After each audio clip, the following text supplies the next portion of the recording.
হরিশ্চন্দ্রপুর বিধানসভায় বিদায়ী মন্ত্রী তাজমুল হোসেনের এলাকায় উত্তেজনা। মন্ত্রীর অনুগামী এবং কংগ্রেস কর্মীদের বিরুদ্ধে তৃণমূলের ক্যাম্প অফিস ভাঙচুরের অভিযোগ। কংগ্রেসের হয়ে ভোট করার অভিযোগ মন্ত্রী তাজমুল হোসেনের বিরুদ্ধে। পাল্টা তৃণমূলের অন্য অংশের বিরুদ্ধে অশান্তির অভিযোগ মন্ত্রী অনুগামীদের। হরিশ্চন্দ্রপুর বিধানসভায় রাজ্যের বিদায়ী প্রতিমন্ত্রী তাজমুল হোসেনের গ্রাম বাংরুয়াতে 200 এবং 201 নম্বর বুথে ব্যাপক উত্তেজনা। তৃণমূল ক্যাম্প অফিস ভাঙচুরের অভিযোগ মন্ত্রী তাজমুল অনুগামী সহ কংগ্রেস কর্মীদের বিরুদ্ধে।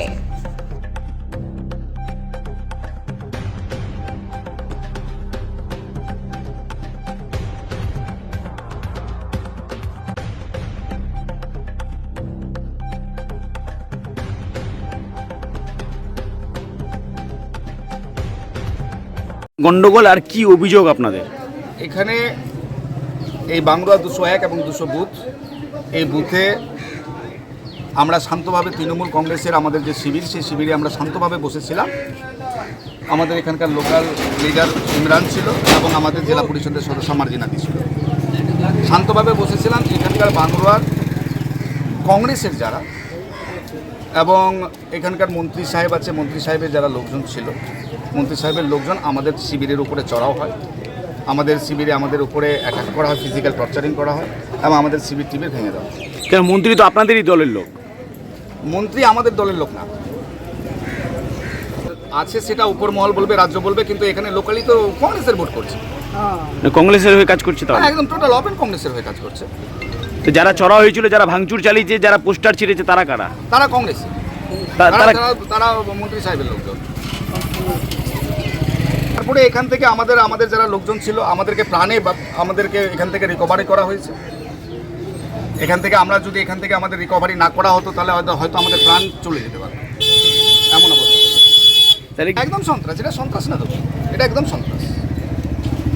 পুলিশ এসছে, বর্তমানে পরিবেশ শান্ত আছে, আমরা চাইছি এই সন্ত্রাস মুক্ত পরিবেশ হোক। আমরা সন্ত্রাস মুক্ত পরিবেশ চাই, যেন কোনো সন্ত্রাস না হয়। শান্তিতে মানুষ ভোট দিক, যার যেখানে পছন্দ হবে সেখানে ভোট দেবে। আমার নাম স্বপন, আমি সমিতির সদস্য। ভাঙচুর চালানোর অভিযোগ উঠছে আপনাদের বিরুদ্ধে, পুরোপুরি ভিত্তিহীন। কি হয়েছিল? ঘটনাটা কি হয়েছিল? এখানে শান্তভাবে ভোট চলছিল। স্বপন আর জেলা পরিষদের যে পঞ্চায়েত সমিতির বিরোধী দলটা স্বপন আর জেলা পরিষদের যে মেম্বার মার্জিনা খাতুন, ওরা আসলো, এসে আমাদের দিকে ভোটটা খুব শান্তভাবে হচ্ছিল, কিন্তু অশান্ত করার জন্য পুলিশকে ডেকে আনলো। আর আমাদের একটা নিরীহ ছেলেকে 100 মিটারের মধ্যে ও তো জানতো না, ও তো মিস্টেকে চলে গিয়েছিল, ওনার বাড়ি ওখানেই, ওকে মিস্টেকে উঠিয়ে নিয়ে চলে গেছে। এই জন্য গ্রামবাসী একটু উত্তেজিত হয়ে আমরা চাইছিলাম ছেলেটাকে ছেড়ে দেবো, আর ওরা নিজেরাই ভেঙেছে ওটা। বলছি দাদা, এই যে ভাঙচুর চালানোর যেটা অভিযোগ করছে, এটা কি তাহলে? ওটা পুরোপুরি ভিত্তিহীন। ওরা নিজেরাই ভেঙেছে, নিজের সমর্থক এনে ওরা নিজেরাই ভেঙেছে। বলছি প্রাক্তন মন্ত্রী তাজমুল হোসেনের বিরুদ্ধে, মানে আপনার বাবার বিরুদ্ধে অভিযোগ উঠছে যে কংগ্রেসের হয়ে নাকি কাজ করছে, এটা কি? একদম ভিত্তিহীন, ওরাই তো সম্পূর্ণ উল্টো করছে। আচ্ছা, কি না আপনার পরিচয়? আমি ইমরান আলী, আমার বাড়ি বাংরুয়া। ঠিক আছে। ঘটনা হয়েছিল আর কেন গন্ডগোল লাগলো আর কি কারণে এখানে ঘটনাটা? শান্তির মাধ্যমে যা ভোট ছিল, কোনো বিশৃঙ্খলার কোনো কারণ দেখছিলাম না।